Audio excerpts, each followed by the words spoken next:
Cada pessoa manifesta a insegurança de uma forma. Nesse vídeo eu vou te mostrar 4 formas de manifestações da insegurança. Agora, não adianta.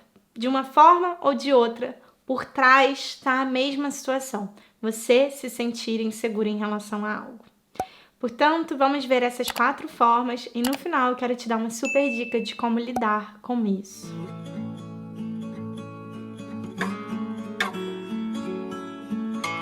Essas 4 formas de manifestação da insegurança, em primeiro lugar, são desconfiança, ciúme excessivo, necessidade de controle e pensamentos obsessivos. Vamos começar pela desconfiança. Desconfiança, o nome já diz, né? Falta de confiança. Então, quando você está desconfiando de alguém, geralmente é porque por trás desses seus comportamentos desconfiados, que pode ser abrir a carteira da pessoa, ficar olhando os comentários ou stalkeando, tem gente que baixa aplicativo de não sei como que você fala, né? Investigação, sei lá, que é uma invasão de privacidade da vida alheia, se você parar para pensar, por causa da falta de confiança no outro. Então, por trás dessa falta de confiança existe um medo. Qual é o seu medo? Pode ser o medo de ser traído, o medo de ser largada, o medo de ser rejeitada, o medo de ser trocada por outra pessoa, de ser abandonada, o medo de ser feita de boba. Qual que é o seu medo? Descobrir isso vai te ajudar. Então, por trás da desconfiança tem medo. Se tem medo, você se sente insegura, tá? Segundo que eu falei foi ciúme excessivo. Ciúme é natural, todo mundo sente. O que não é natural é ciúme em excesso.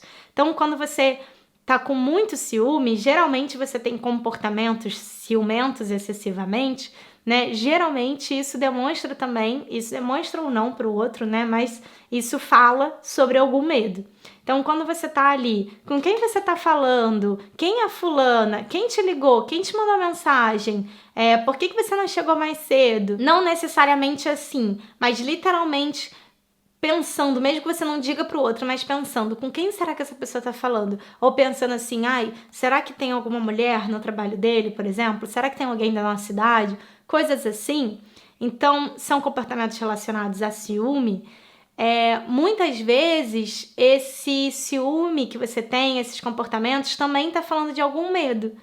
Às vezes o medo de ser traída, às vezes o medo de ser abandonada, às vezes o medo de ficar sozinha. Então, também tá relacionado a alguma insegurança.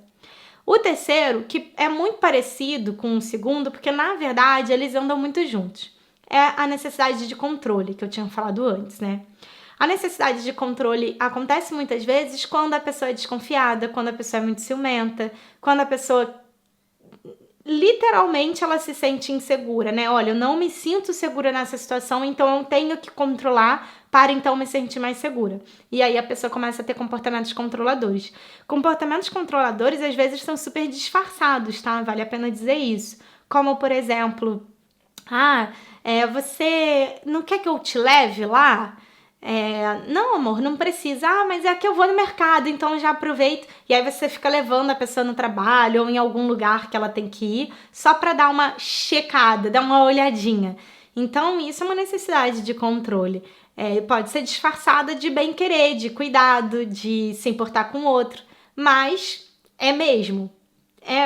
Ainda assim, é uma necessidade é uma demonstração de cuidado? Para refletir. Muitas vezes não é, tá? Então, esse é o terceiro ponto. E isso acontece muito quando a pessoa já repete ali o padrão do primeiro e do segundo ponto. De ser muito desconfiada, de ser muito ciumenta. E o quarto são os pensamentos obsessivos, que é quando a pessoa não consegue se desligar do outro, ela não consegue se desligar da relação, ela tá sempre pensando, será que essa pessoa tá total na relação? Tá comprometida mesmo? Não tá comprometida? Tá disponível? Não tá disponível? E fica com um pensamento ali meio obsessivo em cima da outra pessoa ou em cima da relação. Isso também demonstra insegurança. Porque quando você se sente segura, você não sente nem vontade de ficar o tempo todo apertando algo, né? Eu tenho segurança que, sei lá, a minha cachorrinha tá bem, ela tá em casa, tá feliz, tá saudável. Eu não preciso manter minha cachorrinha no meu colo e ficar olhando toda hora pra ela ver, pra eu ver e eu me sentir segura que ela tá bem. né? Então, esses pensamentos obsessivos, eles são isso. É você ficar o tempo todo como se você estivesse querendo segurar a pessoa, querendo segurar a relação. E isso só te faz mal. Pode ser que faça mal pro outro se você começar a fazer com que isso afete a relação. Mas mesmo que você não fale isso pro outro, que você só guarde pra você, o mal já está instalado porque isso drena a nossa energia, faz mal para nossa saúde mental, para nossa saúde emocional, nem se fala. Então essas são 4 manifestações da insegurança nas relações. Você tem alguma, se identificou com alguma delas, se viu nas 4, calma. Primeiro de tudo, por que isso acontece? Não precisa se desesperar, né? Ai, meu Deus, ferrou, tem os 4. Primeiro de tudo e eu falei que ia dar uma super dica, né, no final. E é básico, mas não é nada clichê porque realmente é essencial. É você buscar um autoconhecimento relacionado a seus estilos de apego, como que você foi criada, se você se relacionava bem com sua mãe, com seu pai, se eles se relacionavam bem com você, se eles se relacionavam bem entre eles, se teve uma pessoa que você perdeu que foi muito importante na sua infância, como que isso foi trabalhado, se você teve alguém que literalmente morreu mesmo, faleceu, você teve um luto trabalhado ou não, se teve um movimento interrompido, ou seja, você nasceu e a sua mãe teve que ficar hospitalizada, ou teve que ficar com outro bebê, ou aconteceu alguma coisa e ela não pôde ficar com você, ou faleceu. Enfim, tudo isso pode gerar movimento interrompido, que é quando você vai até sua mamãe ou seu papai, mas eles não estão ali ou não estão disponíveis para você. Enfim, N situações. Então, você buscar autoconhecimento e olhar para sua infância, muita gente pensa que tem que olhar para o presente e para o futuro. Mas o presente e o futuro, eles são criações, eles só existem porque tem uma base chamada infância. Ninguém chega no presente e no futuro se não viveu, né, o seu passado. Então, na linha que eu trabalho, a gente olha assim para a infância, mas a gente não fica preso na infância, a gente não fica só olhando para a infância.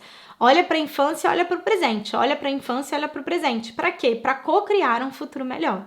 Faz sentido? Então, quais foram todas essas situações que podem ter acontecido na sua infância que te levaram a se sentir insegura constantemente, a achar que você tem que controlar, que te levaram a aprender a ficar focada na situação, na relação, na pessoa. E quando você começar a trabalhar tudo isso de uma forma mais profunda mesmo, né? Mais verdadeira, mais sincera, mais honesta e mais vulnerável, pode ter certeza que muita coisa vai mudar. Eu, inclusive, sou prova disso. Tenho vários clientes e alunas que também vêm conseguindo mudar as suas vidas, conseguindo mudar as suas relações, sua vida amorosa, por causa desses conhecimentos. Inclusive, tem uma coisa que vai te ajudar muito nisso, que é o meu e-book da criança interior, onde eu falo sobre o que aconteceu na nossa infância, na infância de todos nós, basicamente, para que a gente se sinta insegura nas relações, para que a gente cresça com baixa autoestima. Eu conto tudo nesse e-book gratuito. Então, aqui embaixo desse vídeo tem um link para você baixar gratuitamente o seu e-book. Aproveite enquanto ele está no ar gratuitamente e a gente se vê no próximo vídeo. Um beijo e até lá!